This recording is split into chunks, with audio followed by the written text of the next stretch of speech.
He thought he was just helping a struggling farmer, but weeks later, when a black car arrived with an invitation to a grand estate, he realized his kindness had changed his life forever. The sun hung low over Hollow Creek, a quiet town where people lived simple lives and worked hard for every dollar. Jake Walker, the town's only mechanic, wiped the grease from his hands as he stepped outside his small auto shop. Business had been slow lately, but he never turned anyone away, not if they truly needed help. That's when he saw the old tractor sputtering to a stop just outside his garage. An elderly farmer, Tom Dawson, climbed out, rubbing the back of his neck. His flannel shirt was stained with dust, his boots covered in dried mud. His eyes held the weariness of a man who had spent his entire life fighting to keep his farm afloat. Jake had seen that look before, on his own father, years ago. Tom sighed, running a hand over the rusted tractor hood. "She's done for, I reckon." Jake chuckled. "Nah, old machines just need the right touch." He walked over, popping the hood open. One glance and he knew the repairs weren't cheap. The engine was barely hanging on. Tom shifted uncomfortably. "I don't got much to pay you, son." Jake hesitated. He needed money. His shop was barely staying open. But looking at Tom, he knew the man needed this tractor more than he needed a paycheck. Jake wiped his hands on a rag and shrugged. "Don't worry about it, old man. I'll fix her up." Tom's eyes widened. "For free?" Jake grinned. "Can't have your farm shutting down on my watch, can I?" The old farmer swallowed hard, his voice thick. "Not many folks like you left, kid." Jake just smiled and got to work, never realizing that this simple act of kindness would soon change his life in a way he never expected. It took Jake nearly 4 hours to get the old tractor running again. The engine was rusted, the fuel lines clogged, and the belts nearly torn to shreds, but piece by piece he brought it back to life. Because that's what he did. He fixed things. Tom Dawson had sat nearby the entire time, watching in silence, occasionally muttering about how he was too old for this nonsense. But when Jake wiped the sweat from his brow and turned the key, the tractor roared back to life. Tom let out a sharp breath. "Well, I'll be damned." Jake grinned. "Told you she had some life left in her." The old man climbed onto the seat, gripping the wheel with a kind of reverence. "You just saved my farm, son." Jake shrugged. "Just did what needed to be done." Tom looked at him for a long moment, something unreadable in his expression. Finally, he nodded. "I won't forget this." Jake laughed. "Just don't bring it back too soon, all right?" Tom chuckled, tipping his hat. Then, with a final nod, he drove off, the sound of the engine echoing down the road. Jake watched him go, wiping his hands on his jeans. He didn't think much of it after that. He had done his good deed. That was enough. Or so he thought. 2 weeks later, a sleek black car pulled up outside his garage. Jake frowned, setting down his wrench. Nobody in Hollow Creek drove a car like that. The windows were tinted, the body polished to perfection. Then the back door opened and a man in a tailored suit stepped out. "Jake Walker?" Jake narrowed his eyes. "Who's asking?" The man handed him a gold-embossed envelope. "You're invited to Dawson Estate. The owner wishes to see you." Jake's brows shot up. Dawson Estate?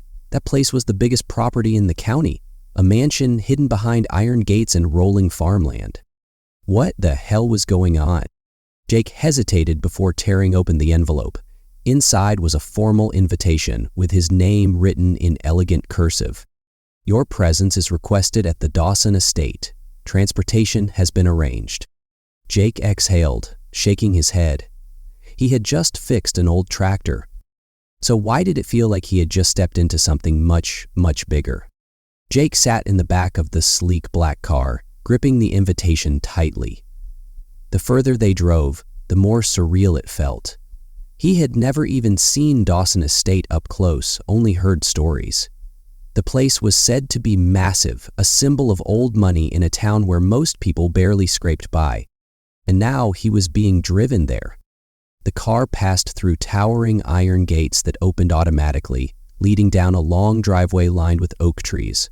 When the mansion finally came into view, Jake let out a low whistle. It wasn't just big, it was another world. Stone walls, ivy-covered balconies, perfectly manicured gardens. It looked like something straight out of a movie. The car rolled to a stop, and before Jake could even step out, the front doors swung open. There, standing at the entrance, was Tom Dawson. Except, he wasn't wearing his usual dusty flannel and work boots. He was in a sharp black suit, looking every bit the wealthy landowner that Jake had never imagined him to be. Jake stepped out slowly, frowning. "All right, old man, what's going on?" Tom chuckled. "Welcome to my home, son." Jake blinked. Home? The man looked like he belonged in a farmhouse, not a damn castle. Tom must have seen the confusion on his face because he let out a deep laugh. "Guess I owe you an explanation." He gestured for Jake to follow him inside. The interior of the mansion was just as impressive. High ceilings, gold chandeliers, paintings that looked older than the town itself. Jake couldn't help but feel completely out of place. Tom led him into a grand study where a fire crackled in a stone fireplace. He gestured toward the leather chairs. "Sit." Jake sat, still skeptical. "All right, you gonna tell me why I'm here? Thought you were just a farmer trying to get by." Tom leaned back, a smirk playing on his lips. "I am, but I'm also the owner of over half the farmland in this county." Jake's jaw clenched. "You serious?" Tom nodded. "People see the old tractor, the worn-out boots, and assume I'm just some struggling farmer.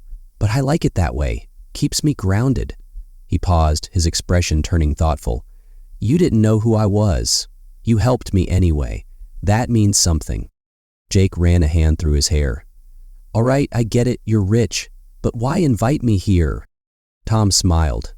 "Because I'm getting old, Jake, and I need someone I can trust to help run my operations." Jake froze. "Wait, you're offering me a job?" Tom's grin widened. "Not just a job, son, a future." Jake stared at him, trying to process everything. He had spent his whole life barely scraping by, running a small mechanic shop that was always on the verge of shutting down. And now, sitting in a mansion he never thought he'd step foot in, he was being offered an entirely new life. "Think it over," Tom said, pouring 2 glasses of whiskey, "but I have a feeling you already know your answer." Jake did. And for the first time in a long time, his future didn't feel so uncertain. Jake stared at the glass of whiskey Tom slid across the table. A future?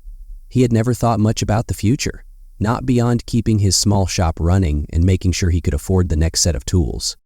Now, this old farmer, or rather the wealthiest landowner in the county, was sitting across from him, offering him a way out, a way forward. Jake exhaled, shaking his head. "You sure you got the right guy?" "I fix engines, Tom. I don't run businesses." Tom chuckled, taking a slow sip of his drink. "That's what everyone thinks, until they get the right opportunity. You got something most folks don't, a good heart. I don't need some fancy businessman in a suit running things. I need someone who understands hard work, someone who knows the value of helping others without expecting anything back." Jake leaned back in his chair, still trying to wrap his head around it. This wasn't just a job offer. This was a life-changing decision. "Look," Tom continued, his voice softer now. "I built this estate from the ground up, same way you built that garage of yours. I worked my hands raw to get here, but I can't do this forever." He sighed, his fingers tapping against the armrest. "I need someone to step in, help manage my land, my workers, and when the time comes, maybe even take over." Jake nearly choked on his drink. Take over? His gut reaction was to say no. This wasn't his world. He was a mechanic, not a businessman. But as he looked around the massive study, the fireplace crackling, the weight of the opportunity pressing down on him, he realized something. For years he had been fixing old engines, watching them come back to life. But no one had ever offered to fix his life. Until now. He set his glass down and looked Tom in the eye. "All right, old man. Let's say I do this. Where do we start?" Tom's grin widened. "We start on Monday." Jake shook his head in disbelief, but for the first time in years, he felt like he wasn't stuck anymore. He had walked into this expecting nothing. But now, he was walking out, with a future. And something told him this was only the beginning.